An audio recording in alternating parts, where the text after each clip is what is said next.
जितनी देर श्रावण में आप महादेव का अभिषेक करो, इस बार ओम नमः शिवाय बोलना चाहिए। ओम नमः शिवाय से सारे कष्ट हरते हैं भैया, वो सर्वोपरि मंत्र है। अपने कष्ट निवारण के लिए यदि आप महादेव के पास गए हो तो ओम नमः शिवाय बोलना, लेकिन महादेव को प्रसन्न करने यदि गए हो तो अब की बार जब जल चढ़ाओ, दूध चढ़ाओ, गन्ने का रस चढ़ाओ, कुछ भी चढ़ाओ, उस समय हमारी श्री जी का नाम कहना, श्री राधा श्री राधा श्री राधा श्री राधा। आप अनुभव करेंगे महादेव के रोए खड़े हो जाएंगे, महादेव आनंदित हो जाएंगे। महादेव तो सबसे बड़ी उपास्य है हमारे वृंदावन के। वृंदावन की लीलाओं में कभी कभी वर्णन आता है, रस लीलाओं में, कि कभी कभी शाम किशोरी जी का श्रृंगार ललिता जी करती हैं, विशाखा जी करती हैं, कीर्ति मैया करती हैं। पर जिस दिन श्याम सुंदर श्रृंगार करते हैं ना किशोरी जी का, वादना किशोरी जी को एक चुनरी में ही रखना पड़े।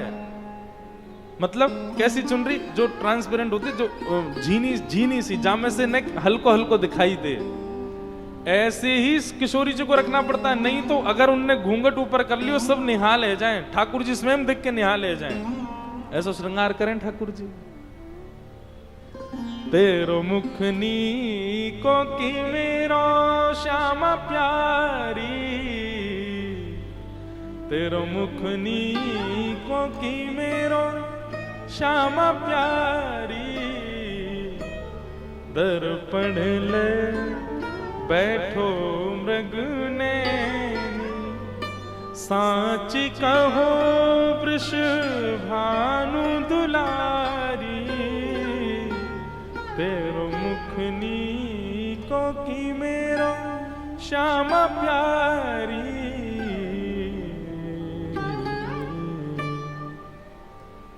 तो वृंदावन में सम रहो, सामान्य रहो।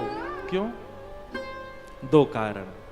प्रथम कारण तो वहां दुल्हा दुल्हन बैठे, उनको ही सजन दो, तुम काहे को सज रहे हो। और दूसरा कारण कि हमारी सम रूप पर, हमारे सामान्य वेशभूषा पर काउ दिन ठाकुर जी रीझ जाएं, और रीझ करके ठाकुर जी हमारा श्रृंगार कर दें। अच्छा देखो, इसका एक उदाहरण बताएं। महादेव से ज्यादा सम और सरल रहने वाला कोई दूसरा देवता नहीं है। पूरी दुनिया में चले जाओ, महादेव कैसे बैठे हैं? बभूति रमाए बाबा भोलानाथ आए। बभूति रमाए बैठे हैं, गले में सर्प, कानन में कुंडल, ध्याये नित्यम महेशम रजतगिरि निभम चारु चंद्रावतंसम, रत्ना कल्पोज्ज्वलांगम पयुषमृगवरा भीति हस्तम प्रसन्नम, पद्मासीनम समन्ता स्तुतमर गणै व्याधि कृत्यम वसानम, विश्वाद्यम विश्ववंद्यम अखिल भयहरम पंचवक्रम त्रिनेत्रम। कितने सम रहते हैं महादेव। ये देखो, ये ऊपर विराज रहे हैं झूलेलाल जी के बगल में, कैसे सम। लेकिन इनका वृंदावन में दर्शन करो। वृंदावन में कैसे हैं? नथनी पहन रखी है, आंखन में काजर लगा रखो है, गले में नवलखा को हार पहन रखो है, होठन में लालिमा लगा रखी है, गाल में लाल लाल गुलाबी गुलाबी जैसे गुलाब जामुन धरे हो ऐसे कर रखे हैं, और महाराज मांग में सिंदूर भर रखो है, जटा केश बना ली है, और ऊपर से लगाए सुंदर चुनरी ओढ़ करके बिल्कुल सज धज करके। ऐसा श्रृंगार, ऐसा रूप, ऐसा स्वरूप पूरे विश्व में नहीं है महादेव का जैसा हमारे वृंदावन में। क्यों? क्योंकि वृंदावन में श्रृंगार श्याम सुंदर ने किया है महादेव का। वृंदावन में श्रृंगार मत करो, वृंदावन में सम रहो। सबसे पहली बात, वृंदावन में रहो तो ऐसे रहो। दूसरी बात, ग्रामीषु भिक्षामटः। वृंदावन में दूसरा कार्य आपको सबसे विशेष यह करना पड़ेगा कि वृंदावन में स्वयं निर्माण करके कुछ मत पाओ। वो बात अलग है कि किसी की अगर परंपरा में ऐसा है कि वो स्वपाकी है आदि, कोई बीमार है, वो उन सब के लिए सब लागू नहीं है। जो ठीक है, फिट हैं, वो क्या करें? स्वयं बना करके कुछ मत पाओ, और किसी से बनवा करके कुछ मत पाओ। तो ब्रजवासिन के घर से मांग के पाओ। बहुत बहुत सामान्य बात लगती है सुनने में, करने में उतनी कठिन है, लेकिन यदि कर लोगे आप याद करोगे फिर मुझे।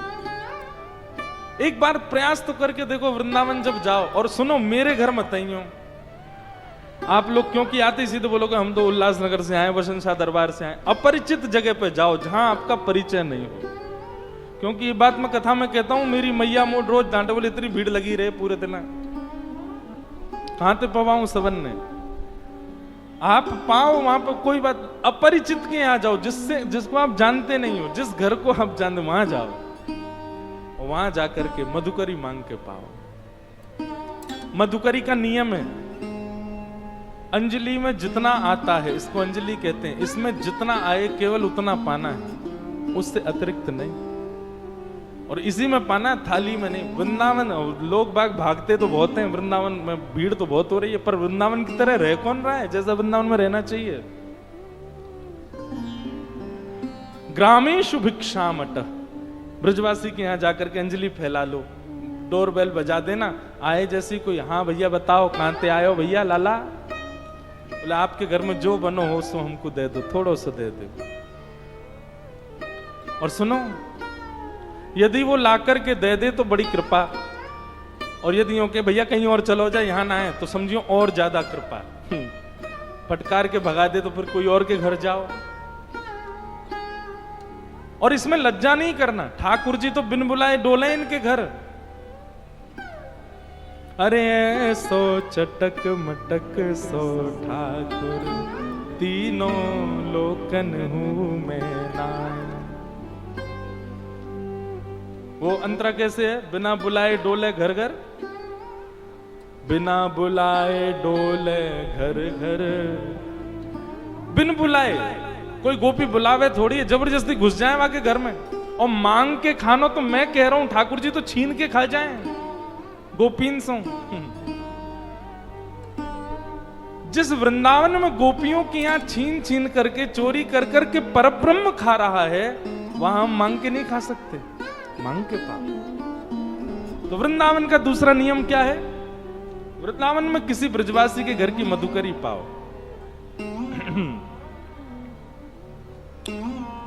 और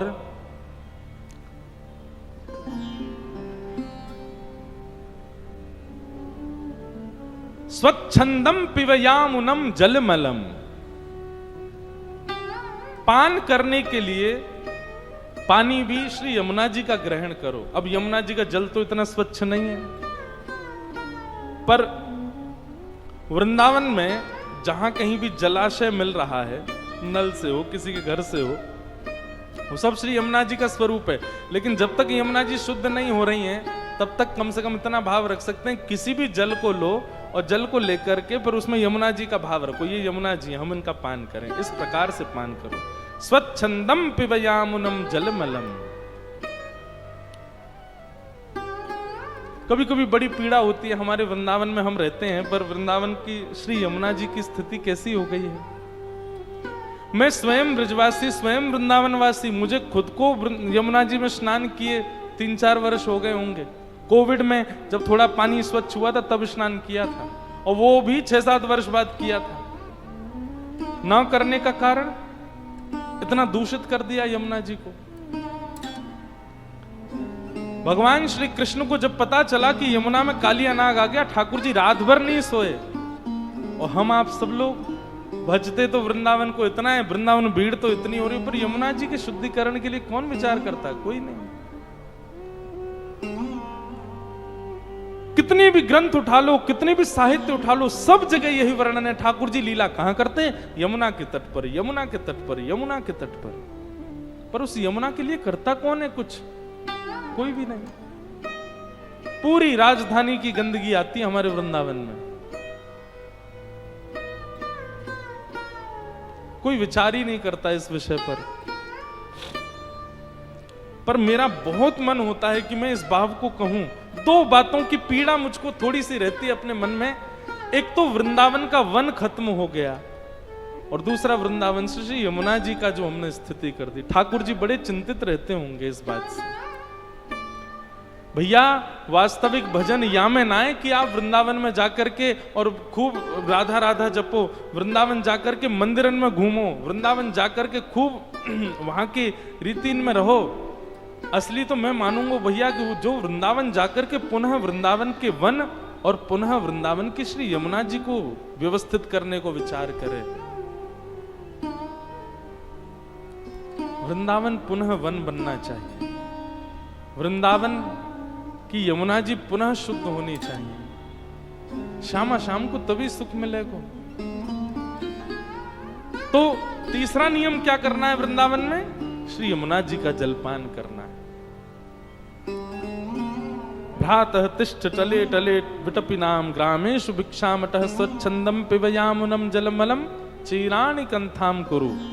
चौथी बात, वृंदावन में जब आप ऐसे रहने लग जाओगे, बहुत समता में ब्रजवासियों के घर की मधुकरी पा करके, यमुना जल पी करके इस प्रकार वृंदावन में रहने लगोगे तो क्या होगा? आपका कई लोग सम्मान करने लग जाएंगे। उस सम्मान से बचिएगा। सम्मानम कलयाति घोर करलम। अच्छा, सम्मान होता कब है? सम्मान तब होता है जब आपका गुण किसी को पता चल जाए। बताओ ही मत किसी को, हमको ढिंडोरा क्यों पीटना है कि हम ऐसे वृंदावन में रहते हैं? बताओ ही मत, गोपनीय भाव से करो। सम्मान वृंदावन में सबसे बड़ा विष है। यदि आपका बहुत सम्मान हो रहा है तो प्रयास करो उस सम्मान से बचो, और नहीं बच पा रहे हो तो नेत्र बंद करके, नीची नजर करके जो सम्मान मिले उसको ठाकुर जी को अर्पित करो। ठाकुर जी को जिसको वृंदावन से भगाना होता है उसको सम्मान दिलवाते हैं वृंदावन में। ये उल्टी रीति है वृंदावन की। वहां ठाकुर जी को सम्मान ना कियो ब्रजवासी ने, हम अपने सम्मान के काजे जा रहे हैं। सम्मानम कलयाति घोर गरलम नीचपुमानम सुधा। और यदि वृंदावन में कोई ब्रजवासी तुमसे नाराज है जाए, तुमसे नाराज है कि तुमको अपशब्द बोल दे, तो यूं समझ जाएंगे बस अब कृपा हो गई वृंदावन की, हम तो कोई नाराज है क्यों, बर तुरंत फिर मना लेना उसको, ज्यादा देर नाराज नहीं रहे। नाराज होकर के दो चार बात आपसे कह दे, समझ जाना बस अब यही कृपा है। क्यों? जब आपका कोई अपमान करता है तो आप मान रहित होते हो, और मान रहित होना वृंदावन के स्वीकारीकरण का स्वरूप है। नीचपुमानम सुधा श्री राधा मुरली रवो ब्रज सखे वृंदावनम मात्यज। वृंदावन को कभी मत छोड़ो। तो ऐसा श्री वृंदावन धाम। वृंदावन आकर के ठाकुर जी बड़े प्रसन्न हो गए। भगवान ने सबसे पहले अघासुर का वध किया। ये अघासुर जो है ये एक सर्प के रूप में आया था। ठाकुर जी अपने ग्वाल बालों के संग वृंदावन में भोजन करने के लिए गए। अघासुर ने अपना मुख खोला, इतना बड़ा मुख खोला कि मानो ऐसा लगा कोई गुफा है। ठाकुर जी सब ग्वाल बालों के संग जैसे ही उसके मुख में प्रवेश किया, उसने अपना मुख बंद करके विष